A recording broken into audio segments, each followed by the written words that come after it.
top of the afternoon, everyone.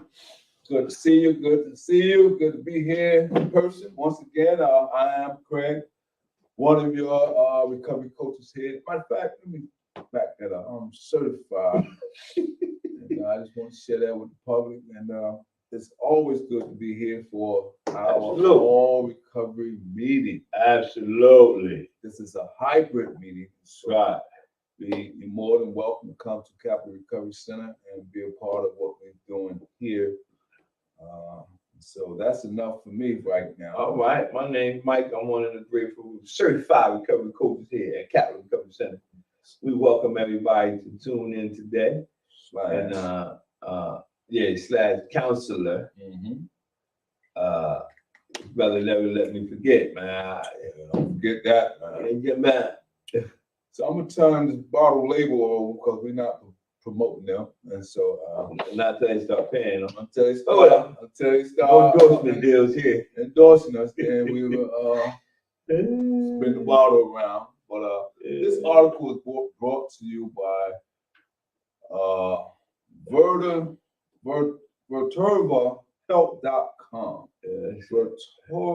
Vertovahealth.com. This is a great article. It's called Implementing a Personal Action Plan for Addiction Recovery. Yeah.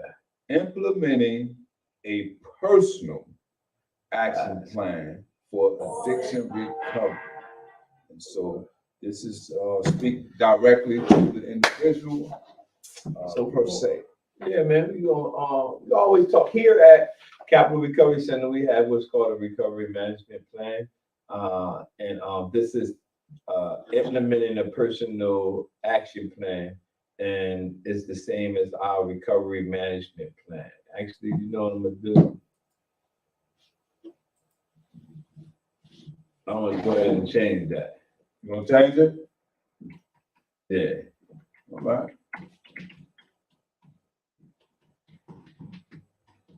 So this part that Mike added on is not part of this article, however, and so we don't want to false advertise, but here we do recovery management plan. Yeah. But the lesson that he said is called implementing a personal recovery plan, action plan. But we're going to go through it and let you dissect it and pull it apart. All right. Let's see what we got here, man. Let's see, man. All right. So we said after you completed treatment for substance use, you might find that you feel overwhelmed or unsure about how you should proceed.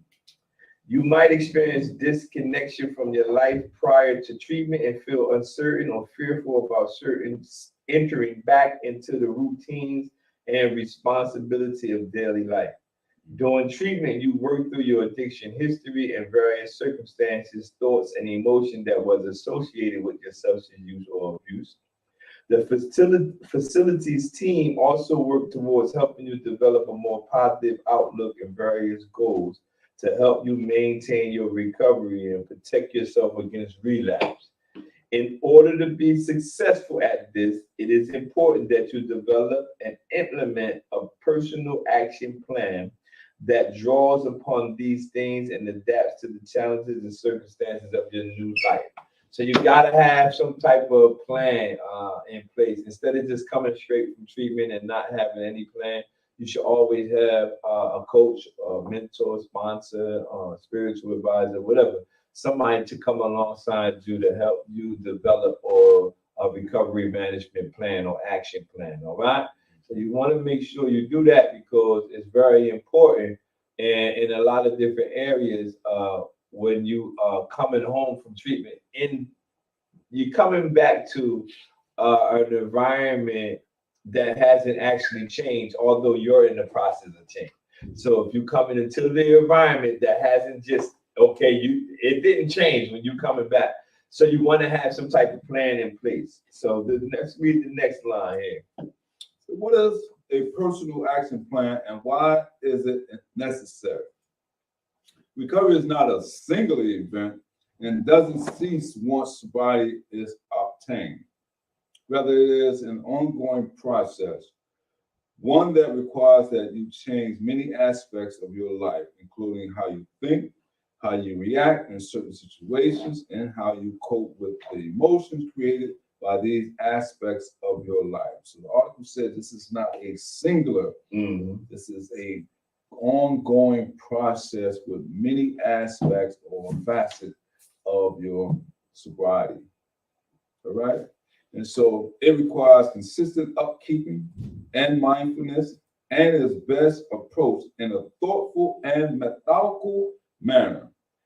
It is this consistency and framework that can provide you strength at the times when things become overwhelming or uncertain. Overwhelming. This is one of the things that when we have something that comes down our road, I should say, when we doing our recovery process and it becomes overwhelming, this is why it's very important to have a personal action plan in place, because when those things come, you got something in place saying, what do we do? What are we going to do?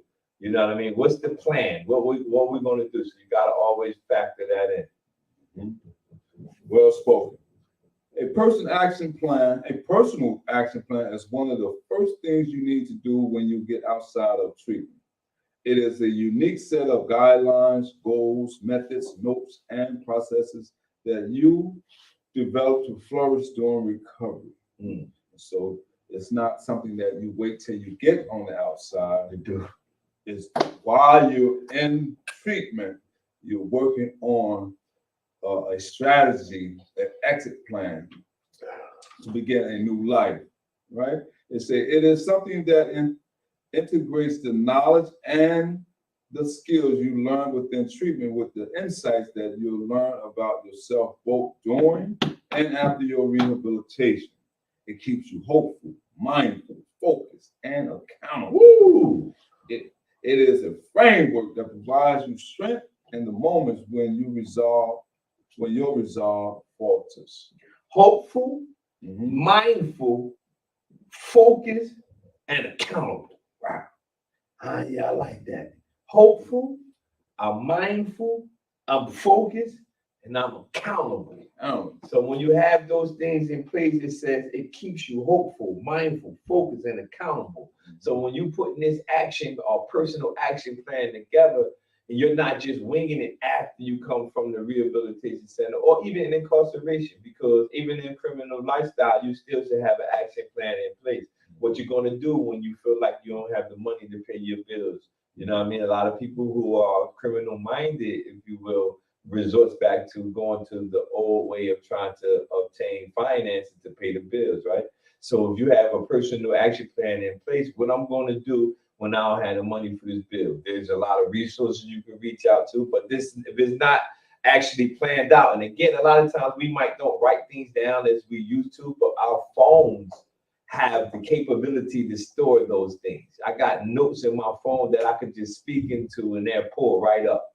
You know what I mean? You got to understand you can have the capabilities of doing it. You must have got an Android. Hey man, they want me to advertise what I got, man. Let me know, man. You know what I mean? You got to pay you, huh? Yeah, I mean, it's small fee. I broadcast them for. Yeah, so what Mike was saying is so valid, because as the next line says, it is a framework that provides you strength in the moments when your resolve falters. Wow. So when your decision making falters or your ability to handle certain emotions or certain emotional rise, you can rely upon these coping mechanisms, entities that Mike just talked about: hopeful, mindful, focused, and accountability. Accountability. You got to stay focused. You got to, and I love this right here, what he says. He says, it's a framework that provides you strength in the moments when your resolve falters. That means that whatever you had in mind ain't work. So you got something to fall back on. I talk about it all the time. If you have a recovery or a management plan in place, an action plan in place, and you go back to the things that you had came out of, something had to change in that plan. Yours fault. Yours didn't get you to the way it needed to get you. So it's nothing wrong with all of it, but you might have, or you definitely have to change someone. Yes, sir. Be careful not to rush into things or to move too fast. It is normal to be anxious about wanting to change your life and make things different. However, doing this too fast can be detrimental to your recovery.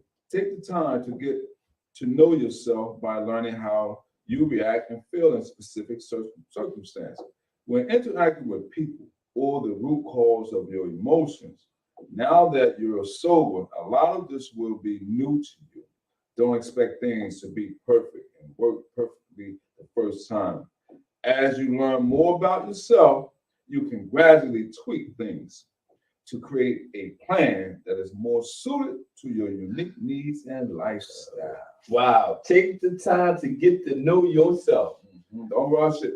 Man, so that you know that's talking about the new you. I taught about that not too long ago. It's always you versus you. You got the new you must introduce themselves to the old you. Old you. Yeah. You gotta take the time to learn the new you, how you respond in this situation, how you respond in that situation.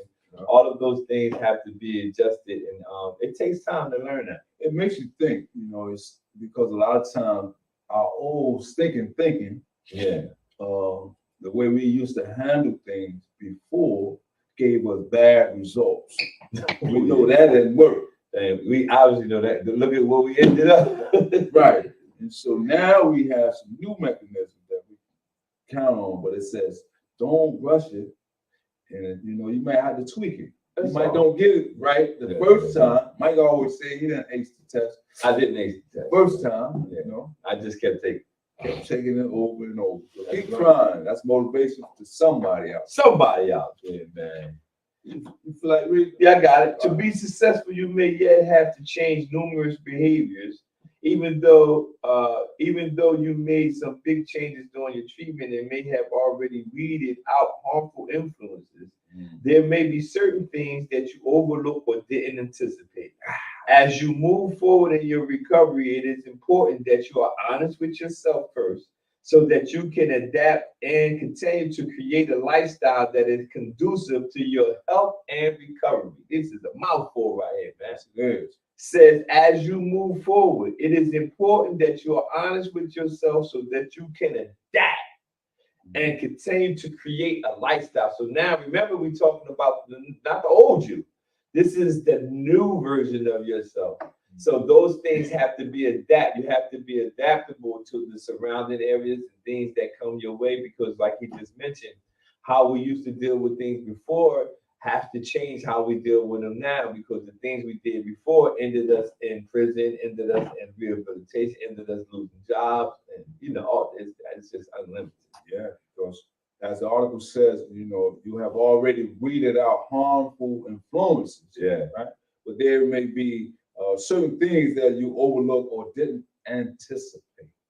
A lot of times we may weed out old influences, people that we may associate with at a given time. However, we may have overlooked confrontational, how we deal with confrontational situations that may arise that normally or usually would make us confrontational.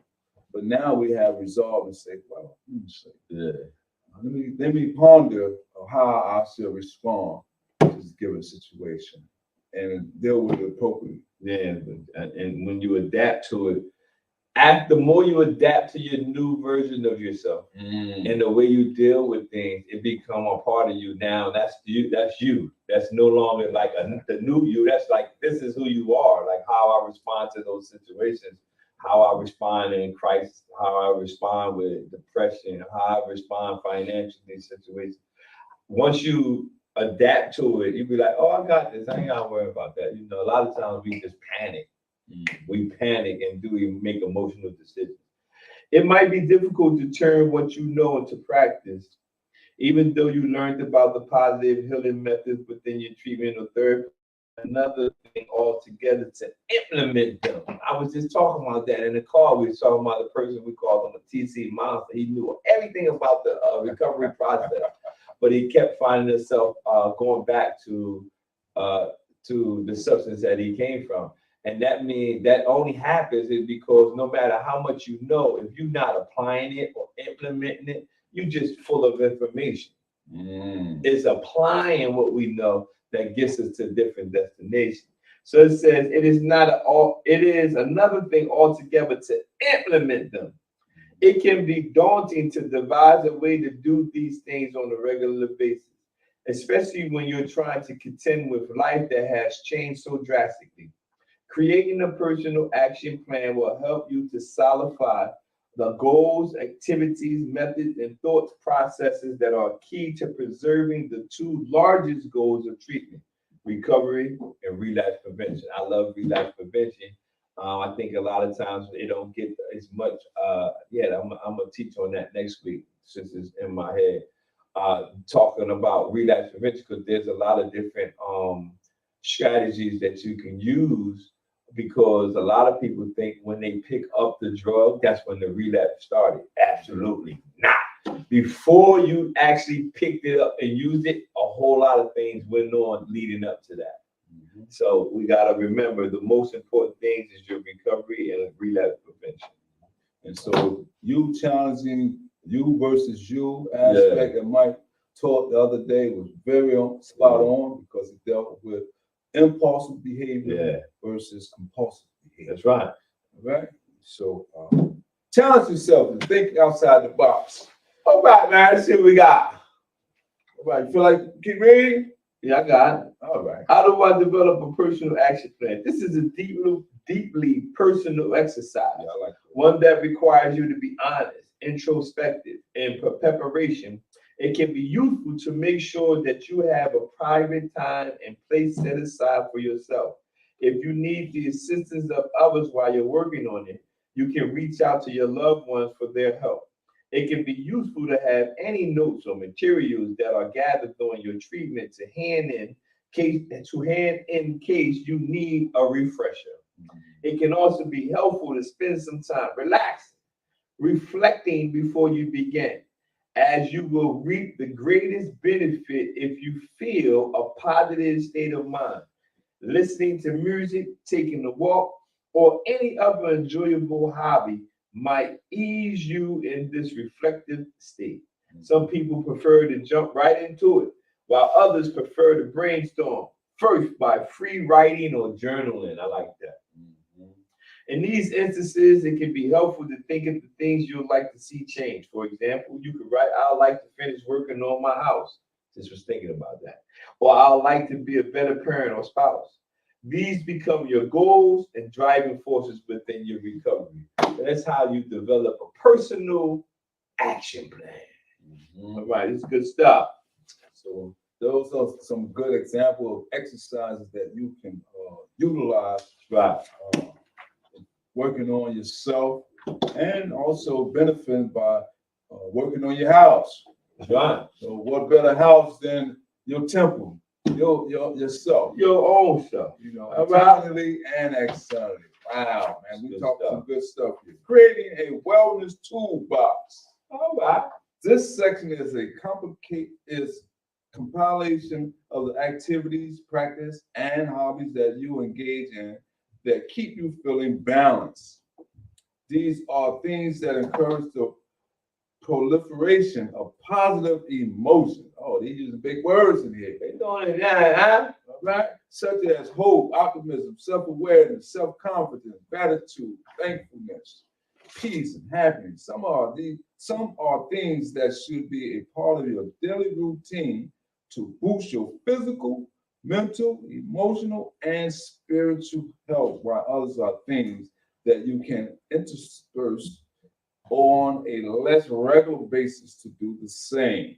And so that's a holistic approach that you can use some of these entities and incorporate it into your new lifestyle. Put them in your toolbox. Toolbox. This is some good information here, man. Yeah. So that's right. So while you're making this list, you can reference the materials from your treatment. Look back on any positive practice that brought you happiness before treatment. Talk to family or friends or other people in recovery. Find out things that work for them. Or look into self-help publication. Find out what worked for them, and you can use it for yourself. Yeah, because you'll be surprised. Well, not surprised, but you can utilize a lot of examples or methods that your family members who can be looked upon as role models. Yeah. You know, say, man, how you dealt with that situation, man?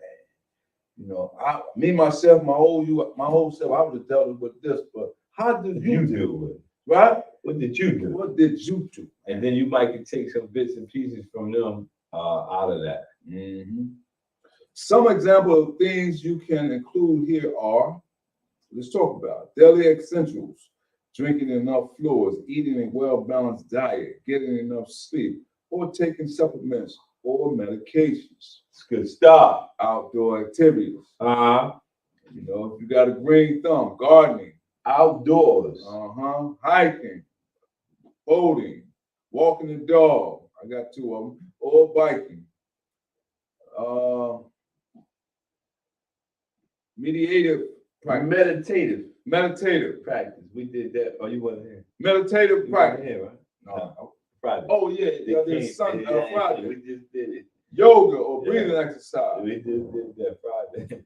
Exercise, stretching, playing your favorite sports, aerobics, or going to the gym. Woo! I think I'll shoot some hoop today. Light Light heavy. Right. 40. The 40s break you. 1, 2. Grab them knuckles. Got them. I was like, oh, man. You can't handle 40 pounds. It's all right. 5 pounds. Just don't go live when you pick them up. Yeah. Staying in touch with friends and family, having conversations with your loved ones, writing letters. Good stuff. You know, if you're into writing love letters, write some love letters. All right, sharing a cup or tea or coffee with them, or cooking a meal together. Right. Creative activities, painting, sewing, knitting, or drawing. Taking time for yourself, reading a favorite book, listening to music, talking a walk. Oh, talking a walk? Instead of taking a walk. But say talking a walk or journaling. Yeah. Good stuff, man. Let's do some daily maintenance. Let's see what we got here. I mean, we got some daily maintenance. The phone number's on the screen. Anybody needs some services? We got plenty of services, man. Find them out. Plenty of services. We moving, we getting through it. Yeah, daily maintenance plan. Recovery takes work, focus, and commitment. Woo! Focus and commitment. It can be hard to juggle all these things on your own, especially since your body and your mind are still healing. When you struggle with your addiction, you may have used drugs or alcohol to contend with situations instead of dealing with it directly. Remember when he was just talking about how we dealt with the situations before versus how we deal with the situations now. The old you dealt with it this way. The new you have to deal with it this way. One of the things I want to always emphasize is don't think the situation you faced when you was using won't come back. You just got to use the different coping skills to deal with those situations. They're going to come back up again. You got to understand that. Impulsive versus compulsive behaviors. Good stuff. We're gonna get some materials and we're gonna deal with some of that. Dig into it. Dealing with certain life situations sober can be a fairly new and overwhelming experience. This section helps you to clearly list the things you need to do to keep yourself on track and stay focused on sobriety. Right? First, feeling well. This is good. I always say I gotta feel right. If I feel good, if I look good, I feel good. If I feel good, I look good. I gotta feel right. It is critical that you have an axis and a way to stay centered. Having you detail how you are and where you're feeling well. If it's been too long since you've been in the positive state, you can write how you like to feel. It can be as simple as listing out adjectives that describe yourself like cheerful, funny, patient, kind, thoughtful, a good listener, and relaxed. So write those down. Dreams and goals. This is a place to allow yourself the room to grow and find hope and fulfillment. Gotta have some dreams and some goals, man. List out more immediate goals, such as finding a job or growing a garden, or ones that might take more time to fulfill, such as owning my own business or having children. These are some dreams or some goals that you gotta have. Good stuff. And daily lists. One of the things that can bring you solitary and works towards preventing stress is a daily routine. Before treatment, your days might have been fueled with drugs and alcohol, the side effects trying to find more.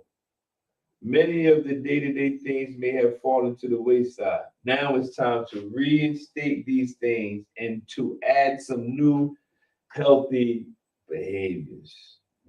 It's good stuff, man. And let's do the reminders list, man. We're not going to give you, we're not going to read all of them, but I want to give you I definitely wanted to make sure I get this into you. The reminders list. Yeah. All right. What Triggers. The triggers? Early warning sign. Building a support network. Friends and family. Right. This is all reminders that goes with the personal action plan.